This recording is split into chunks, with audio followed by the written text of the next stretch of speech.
I'm Michael Mikowski, President Jinsa. We need to interdict their supplies to their allies in the region, in the country, especially Hezbollah. We need to help Israel in its effort to push back against the Iranians, and we need to support the Syrian Kurds.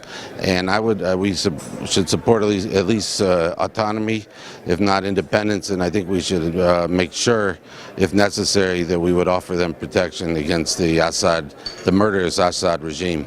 We're going to bring that up at our dinner this evening, but you're right. I think the administration should be applauded from pushing back against the Iranians for reimposing tough sanctions, but there seems to be a reluctance in the administration for doing more on the ground, and I think we just need to encourage the administration to do so. But if it doesn't fit in with their objectives right now, then again, the United States needs to support our allies that are on the front lines against the Iranians, and that's the Israelis and the Kurds.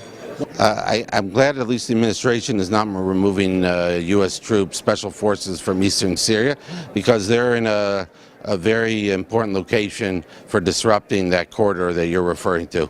And a land bridge is a term that people use a lot. So I think the administration, and I commend them, and like Ambassador Bolton, for saying that they're not going to leave until Iran is out of the country, and I assume that means the proxies. And I think that's very important, and we need to do that at a minimum. But I think it would be helpful if the administration went further and also was more active in disrupting that corridor, because it's very important. Can the Kurds in Iraq play a role in that? Yes, they could. We should be supporting them as well. 100%. And I agree. We need to be taking sides because the Kurds are our allies, so we need to be supporting them. I would support a military base in Kurdistan, American military base in Kurdistan. I think that would be very useful. But we shouldn't say we're not taking sides. We need to take sides with our historic allies. And the Kurds have been the ones, our most dependable allies, that are willing on the ground to fight ISIS.